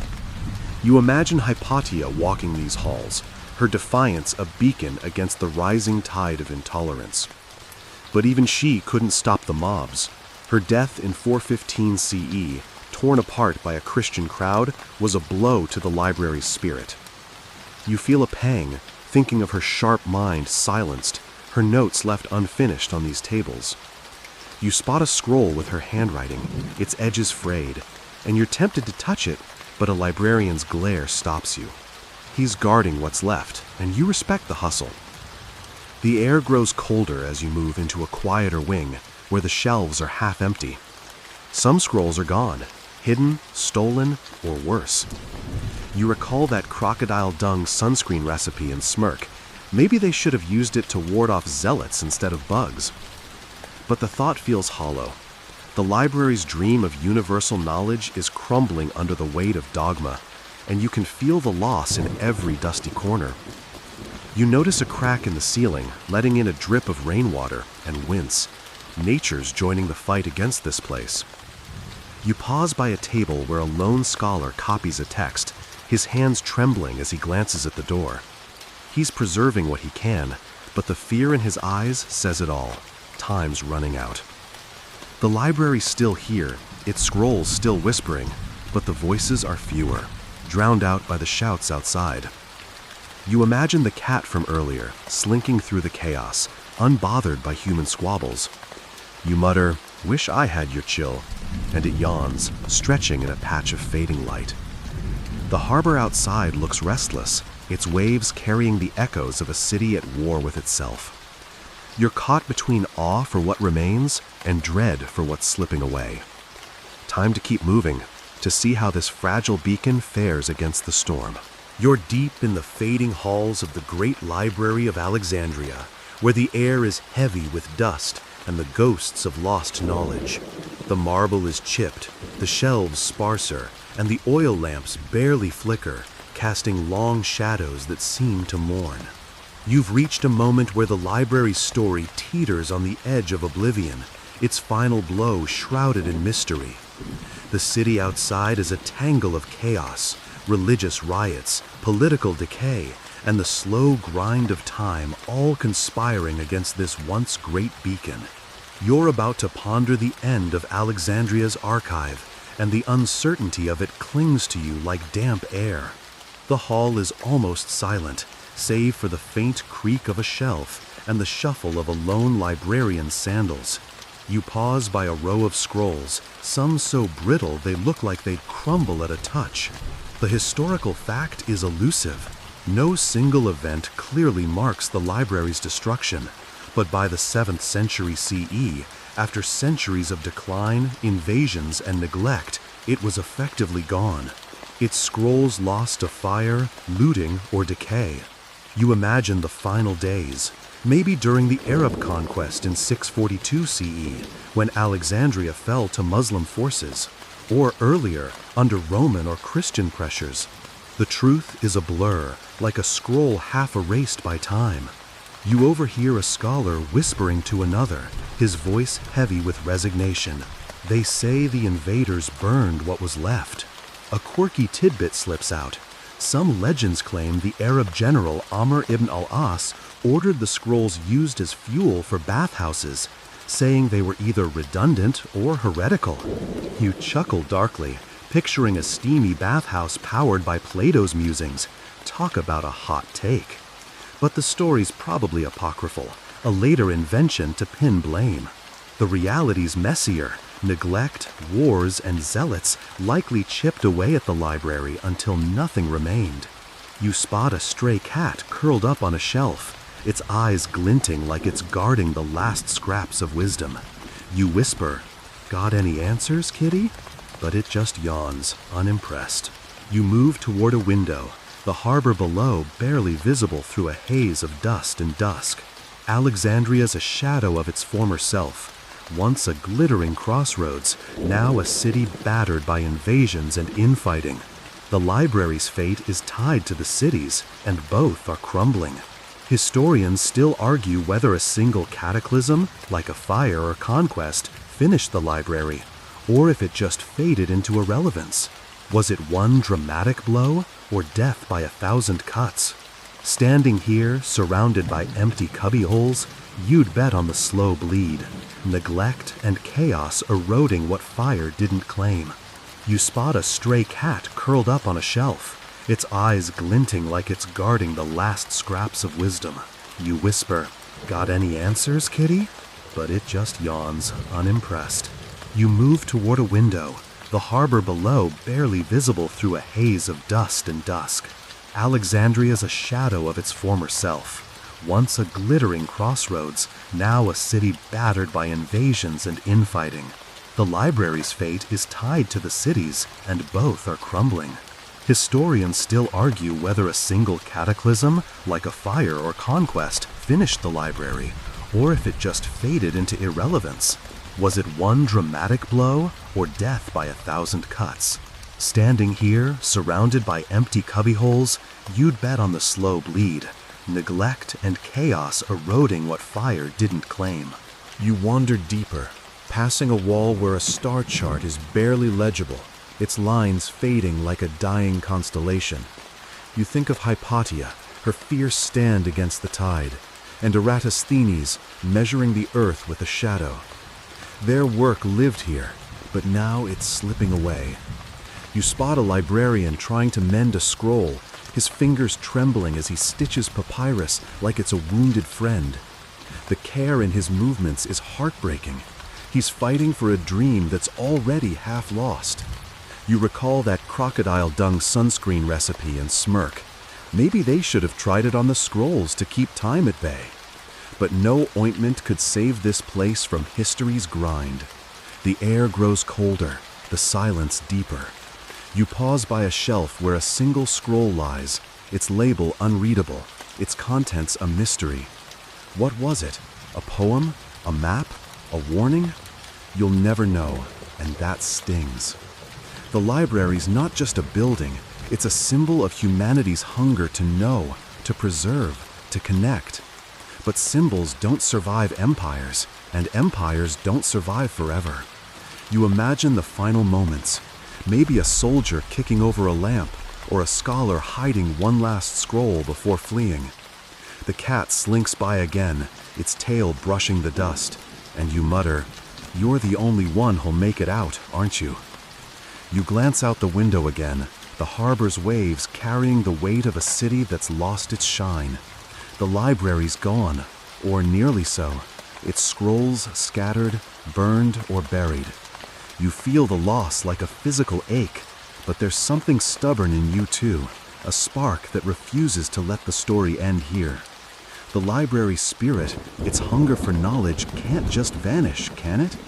You're caught between grief for what's lost and hope for what might linger, hidden in the shadows of history. Time to keep moving, to sift through the myths and truths of this place's end. You're standing in the ghostly remnants of the Great Library of Alexandria, where the air feels thin, like the last breath of a fading dream. The marble is cracked, the shelves mostly empty, and the silence is so deep it's almost loud. You're surrounded by shadows of what was, scrolls lost, voices silenced, a legacy buried under centuries of myth and mystery. You've reached a point where the library's story blurs into legend, and you're about to sift through the tales that obscure its truth, trying to separate fact from fiction in a haze of history. The hall is dim, lit only by a single flickering lamp that casts eerie shapes on the walls. You pause by a shelf where a lone scroll sits, its papyrus brittle, its label faded into illegibility. The library's end is a puzzle with missing pieces. Nobody knows exactly when or how it vanished. The historical fact is slippery. While no single event definitively destroyed the library, sources from the 1st to 7th centuries CE, Roman fires, Christian zealots, Arab conquests, point to a gradual demise through neglect, conflict, and time. You imagine the last librarian standing here, staring at these shelves, wondering how something so vast could slip away. You overhear a scholar's whisper from a nearby corner, his voice tinged with frustration. They blame everyone, Caesar, Christians, Muslims, but where's the proof? A quirky tidbit catches your ear. One medieval tale claims the library's scrolls were used as kindling for Alexandria's bathhouses, a story so dramatic it's almost cartoonish. You chuckle, picturing a steamy bathhouse filled with scholars weeping over burning poems. Probably not true, but it's a spicy myth. The reality's less theatrical. Wars, budget cuts, and shifting priorities likely bled the library dry over centuries. You spot a stray cat curled up in a patch of moonlight, its eyes glinting like it knows the real story but won't spill. You whisper, "Come on, kitty, give me a hint," but it just blinks, smug as ever. You move toward a window, the harbor outside shrouded in dusk, its waves whispering secrets the city's forgotten. The library's legend has grown bigger than its reality. Tales of a million scrolls, a single catastrophic fire, or a heroic last stand. But the truth is messier. Historians still argue whether the library was destroyed in one fell swoop or eroded over time. Was it Caesar's fire in 48 BCE, Christian mobs in the 4th century, or the Arab conquest in 642 CE? Or was it just neglect? The slow decay of a dream too big for its time. Standing here, you'd bet on the slow fade. Less dramatic, but more human, like a book left out in the rain. You wander deeper, passing a wall where a faded map of the stars clings to the stone, its lines barely visible.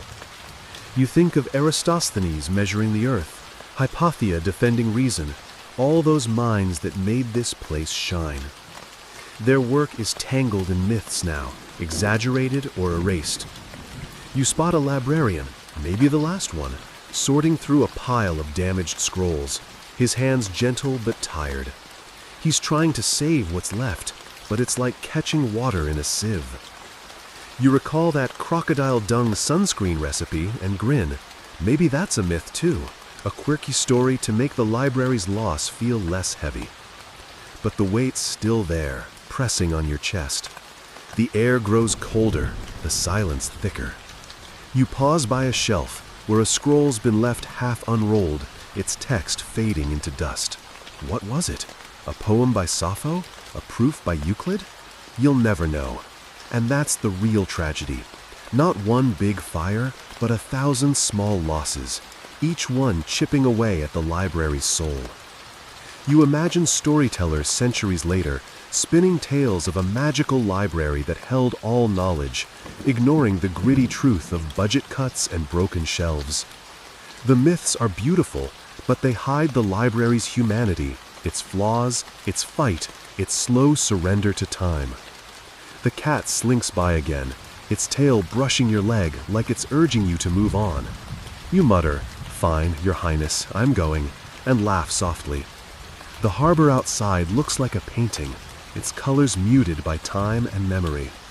The library story is a myth now, but myths have power. They keep the dream alive, even if the truth is messier. You're caught between the romance of the legend and the ache of what's lost, ready to keep sifting through the shadows to find what's left of this place's spark. You're standing in the ghostly echoes of the Great Library of Alexandria, where the air is thick with dust and the weight of absence. The marble floors are cracked, the shelves nearly bare, and the faint light from a single oil lamp flickers like a heartbeat on its last pulse. You're surrounded by the void left by the library's lost treasures, scrolls that held the thoughts of poets, mathematicians, and dreamers, now gone forever, swallowed by fire, time, or neglect. You're about to imagine the magnitude of what vanished, and the loss feels like a quiet ache in your chest, as if the walls themselves are mourning. The hall is eerily silent, the once lively hum of scholars replaced by the soft creak of a shelf settling under its own weight. You pause by a row of empty cubbyholes, their emptiness screaming louder than any text. The historical fact is heartbreaking. While exact numbers are debated, estimates suggest the library held tens of thousands of scrolls, perhaps 400,000 at its peak, covering poetry, science, philosophy, and more, most of which were lost by the 7th century CE. You imagine those scrolls, Sappho's verses, Aristarchus's star charts, medical texts that could have saved lives, reduced to ash or buried in forgotten corners. The thought makes you want to reach out, as if you could pull them back from time's grip. You overhear a faint whisper from a lone scholar in a corner, his voice heavy with regret. So much gone. We'll never know what we lost. A quirky tidbit slips through the gloom.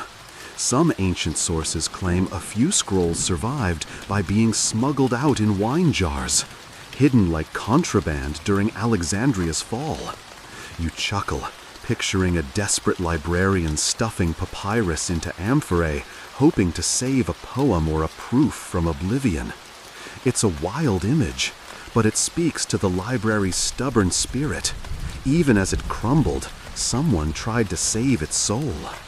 You spot a stray cat curled up on a ledge, its eyes glinting like it's guarding the ghosts of those scrolls. You whisper, "Know where they hid the good stuff?" But it just blinks, as cryptic as ever.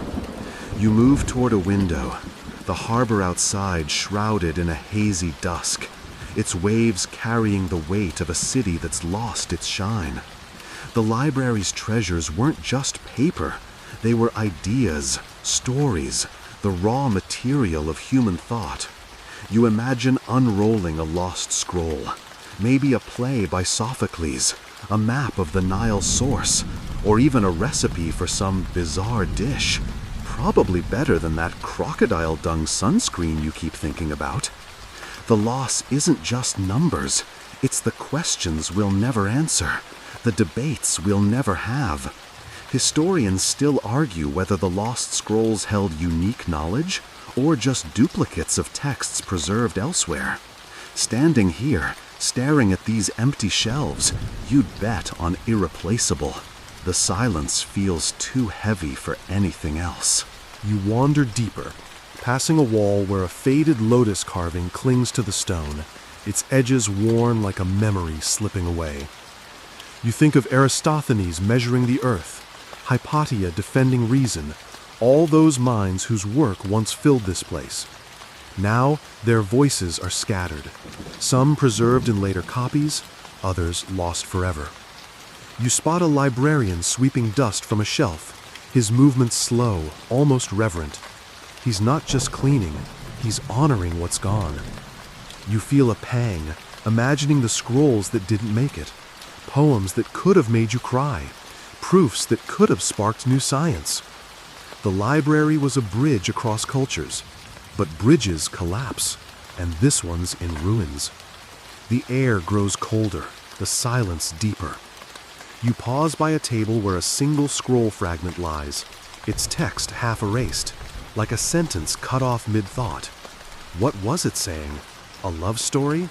A theory of the stars? You'll never know, and that's the real wound. Not just the loss, but the mystery of it. You recall the myths from earlier, the tales of bathhouse fires and dramatic destructions, and realize they're easier to swallow than this quiet, creeping void. The library didn't just burn, it faded, its treasures slipping through history's fingers like sand.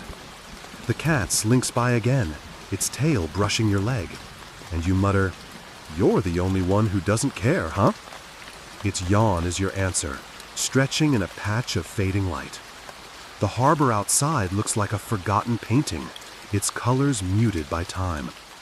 You're caught between grief for the lost scrolls and a stubborn hope that some piece of this place, some idea, some spark, survives somewhere, hidden in a jar or a monk's copy. The library's gone, but its ghost lingers, and you're ready to chase that ghost, to see where its shadow falls next.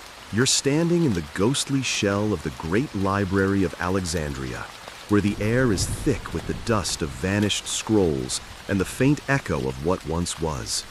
The marble is cracked, the shelves bare, and the silence feels like a held breath. But now, you're stepping out of the past, your sandals brushing against modern tiles as you blink into the present, where the library's spirit lingers in today's knowledge hubs, universities, archives, even the internet. You're about to connect the library's ancient dream to the modern world, and the spark of that connection feels like a quiet hum in your chest, linking then to now. You imagine yourself in a bustling university library, its shelves packed with books instead of scrolls, the air humming with the click of keyboards and the soft chatter of students. The scene's different, fluorescent lights instead of oil lamps, coffee cups instead of wine. But the vibe's the same, a hunger for knowledge, a drive to collect and share ideas. The historical fact is clear. The library's model of gathering and preserving knowledge inspired later institutions, from medieval monasteries to modern research centers like the Library of Congress or CERN. You picture Ptolemy I nodding approvingly, though he'd probably be baffled by Wi-Fi and demand to know why nobody's borrowing books from ships anymore. You wander past a row of computers, their screens glowing with digital archives, texts, maps, even 3D models of ancient Alexandria. A quirky tidbit pops into your mind. Some modern libraries, like the one in Alexandria's rebuilt Bibliotheca Alexandrina, use AI to catalog texts faster than any ancient scribe could dream, but they still face the same problem: too much knowledge, not enough space. You chuckle, imagining a digital librarian muttering about server limits the way their ancient counterpart grumbled about shelf space. You spot a cat, probably not sacred, but still acting like it owns the place, curled up on a chair. You whisper, "Some things never change, huh?" And it flicks its tail, unimpressed. You pause by a window, looking out at a city skyline, maybe London, Cairo, or New York, its lights twinkling like the stars Eratosthenes once measured. The library's dream lives on in these places, where scholars still argue, innovate, and chase truths. Universities carry the museum's torch, blending research and teaching, while digital archives echo the library's ambition to hold everything. But there's a shadow here too. Modern knowledge hubs face their own threats: funding cuts, censorship, or just the overwhelming flood of data. Historians still argue whether today's institutions truly capture the library's universal spirit, or if they're too fragmented, too specialized. Standing here, surrounded by books and screens, you'd bet they're close, but not quite. The library's scale was unmatched, a single place trying to hold the world. You move deeper, passing a display of ancient manuscripts, some digitized from fragments that might trace back to Alexandria's lost scrolls. You think of Hypatia's defiance, Aristarchus's bold theories, and that ridiculous crocodile dung sunscreen recipe, all part of the library's chaotic legacy. Modern libraries preserve what they can, but so much is still lost. You imagine a researcher nearby, scrolling through a database, chasing a lead on a text that might have sat on those ancient shelves. The tools have changed, but the hunger's the same: to know, to connect, to keep the flame alive. You notice a group of students debating in a corner, their voices rising over a laptop screen showing a star chart. It's like watching the museum's scholars reborn, arguing about black holes instead of orbits. The library's spirit isn't just in buildings, it's in the way we still gather, question, and build on what came before. You grin, thinking of that bathhouse fire myth. Modern servers might overheat, but at least they're not burning Play-Doh for steam. The cat stretches, knocking a pencil to the floor, and you laugh softly, muttering, "Still causing trouble, huh?"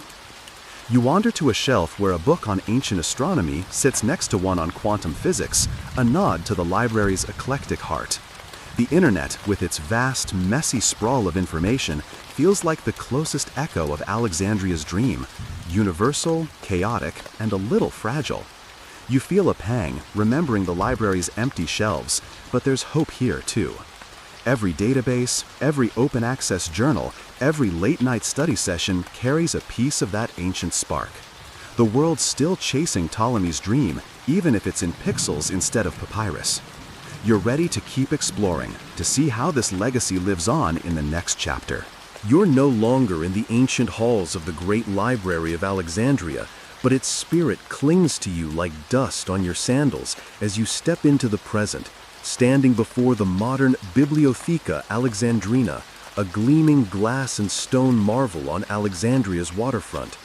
The Mediterranean sparkles outside, just as it did centuries ago, and the air hums with a quiet hope, a dream to revive the library's glory.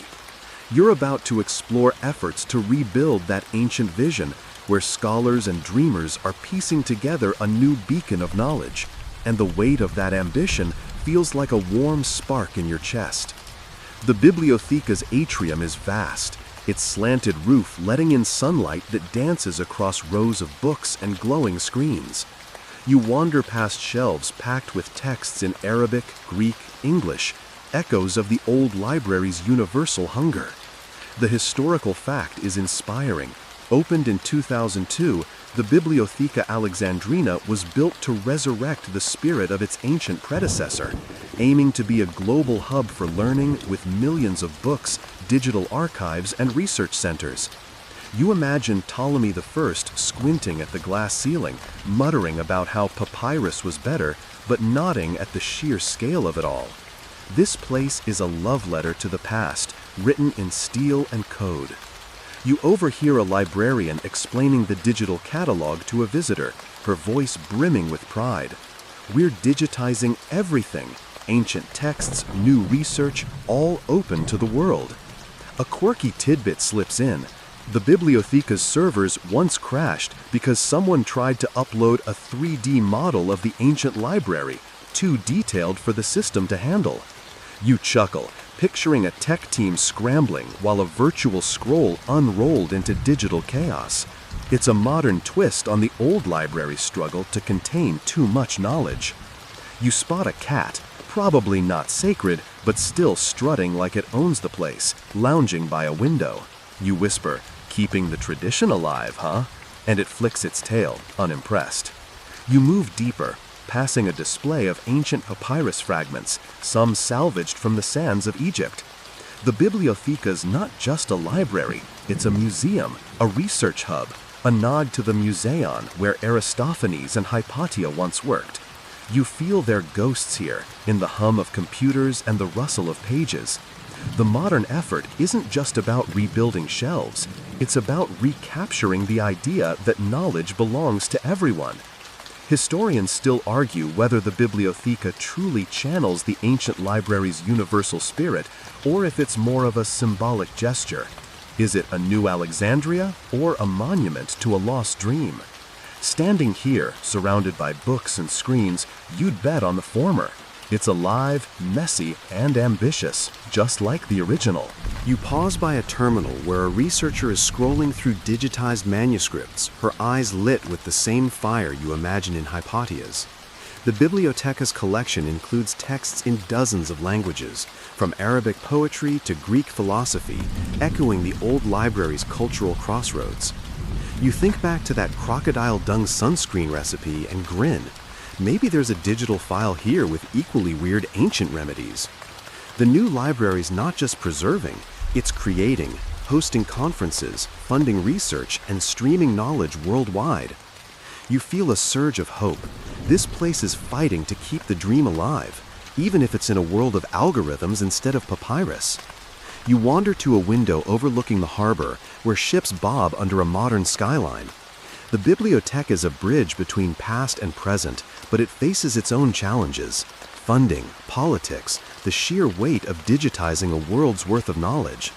You spot a group of students debating in a corner, their laptops open to a virtual model of the ancient library. It's like watching the Museion reborn, but with better coffee. The cat slinks by again, brushing your leg, and you mutter, "You approve of the upgrade, don't you?" Its yawn is your answer, stretching in a patch of sunlight. You notice a plaque commemorating the library's revival, its words glowing with purpose, to recapture the spirit of human inquiry. It's a tall order, but standing here, you feel it's possible.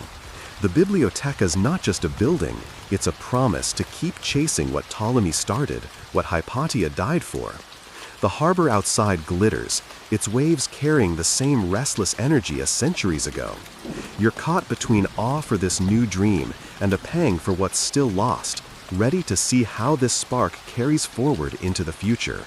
You're standing in the gleaming halls of the modern Bibliotheca Alexandrina, its glass and marble a far cry from the ancient library's dusty shelves. But the spark of curiosity that fueled Alexandria's dream still hums in the air. The sunlight filters through the slanted roof, casting soft patterns on the floor, and the murmur of voices, students, scholars, dreamers, blends with the click of keyboards. You've reached the final chapter of this journey, where the library's eternal flame of human curiosity burns on, not just in Alexandria, but in every corner of the world where questions are asked and answers are chased. Let's slow down now. Let the weight of this story settle, and reflect on what that flame means as the lights dim and the night whispers you towards sleep. You wander past a row of books, their spines a mosaic of languages: Arabic, English, Greek, and more. Each one a thread in the tapestry the ancient library began. The historical fact is enduring. The Great Library's ambition to gather all knowledge inspired a legacy that lives in every modern library, university, and digital archive, from the Bibliotheca Alexandrina to the internet itself. You imagine Ptolemy I, with his wild dream of owning every idea, smiling faintly at this sprawling, chaotic web of human thought. His library may be gone, its scrolls lost to fire and time, but its spirit? That's still here, in the questions you ask, the books you read, the late-night searches on your phone when you can't sleep. You overhear a student nearby, her voice soft but excited, talking about a new discovery in astronomy, a nod to Eratosthenes, who measured the Earth with a shadow, or Aristarchus, who dared to put the sun at the universe's center. A quirky tidbit drifts your way. The Bibliotheca Alexandrina hosts an annual star party where people gather to stargaze and debate, just like the scholars who slept on the ancient library's roof. You smile, picturing them sprawled under the same constellations, their cloaks dusted with sand, arguing about orbits while a sacred cat snoozed nearby. You spot one now, not sacred probably, but still acting like royalty, curled up on a chair, its eyes half closed. You whisper, "You've seen it all, haven't you?" And its slow blink feels like a nod. You pause by a digital display, its screen glowing with a virtual reconstruction of the ancient library, its columns rising like ghosts. The image flickers, and you feel a pang for what's lost. Sappho's poems, Hypatia's notes, that ridiculous crocodile dung sunscreen recipe you keep chuckling about. Historians still argue whether the library's legacy is best preserved in physical archives like this one, or in the boundless, messy sprawl of the internet. Is the true heir to Alexandria a building of glass and stone, or the collective curiosity of a connected world? Standing here, you'd say it's both. The Bibliotheca's a monument, but every question you ask, every fact you chase, keeps the flame alive. You move toward a window, the harbor outside glowing under a twilight sky, its waves carrying the same restless energy you felt in the ancient city. The library's story is one of loss, yes, but also of stubborn persistence. Every time someone opens a book, codes a database, or argues about the stars, they're carrying Ptolemy's dream forward. You think of Hypatia, her fierce stand against the dark, and Eratosthenes measuring the world with a stick. Their work lives in you, in the way you wonder, learn, and refuse to stop asking why. The cat stretches, its paws brushing a stray paper, and you laugh softly, muttering, "Still causing trouble, huh?" The air grows softer now, the hum of the bibliotheca fading into a gentle hush. You wander to a quiet corner, where a single book lies open, its pages whispering of ancient wisdom and new discoveries. The library's flame isn't just in buildings or bytes. It's in the spark of curiosity that burns in you, in every mind that dares to ask, what's next? The harbor's lights blur into a golden haze, and you feel the weight of the journey, its triumphs, its losses, its endless questions, settling like a warm blanket. The world's still turning, still learning, still chasing the truths Alexandria held dear. As you linger, the room grows dimmer, the voices quieter, the cat's slow breathing a soothing rhythm. You imagine the ancient library's halls, once bright with oil lamps and debate, now silent but not forgotten. Their spark lives here, in this modern shrine, in your own restless mind. Let the day's worries slip away. Let the questions rest for now. The library's dream endures, carried by every hand that turns a page, every heart that wonders. Close your eyes, feel the gentle hum of that eternal flame, and let it carry you into the soft embrace of sleep. You're no longer in the Bibliotheca Alexandrina, but its glow lingers, a soft light in your mind as you sink deeper into this moment. The harbor's waves fade to a distant murmur, like a lullaby sung by the sea. You're lying in your own space now, maybe curled under a blanket, the room dim, the world quiet. The library's story, its scrolls, its scholars, its stubborn dream, settles around you like a warm mist, wrapping you in the comfort of human curiosity. There's no need to chase answers tonight. They'll wait, tucked safely in the corners of your thoughts, just as the library's spark waited through centuries to find you. Feel your breath slow, each inhale pulling in the calm of a starlit night, each exhale letting go of the day's weight. The ancient library's gone, but its heart beats on, in books, in questions, in the quiet wonder of a child asking why the sky is blue. You see Hypatia's fierce eyes, Eratosthenes' steady hand, even that smug cat lounging on a shelf, all part of a story that's now yours to carry. The world's full of mysteries, and you're part of them, a keeper of the flame that refuses to fade. Let the harbor's glow blur into dreams. Let the rustle of papyrus become the rhythm of your breath. You're safe here, held by the endless, gentle pull of curiosity. As the night deepens, the library's shadow softens, its losses less sharp, its triumphs brighter. You're not alone in this. The scholars, the scribes, the dreamers of Alexandria are with you, their voices whispering in the dark. Keep asking, keep learning, keep wondering. The cat's purring now, a faint hum that blends with the night, guiding you toward rest. Let the questions drift. Let the stars above Alexandria shine in your mind, and let sleep carry you like a wave, soft and sure, into a world where every answer waits. Sweet dreams.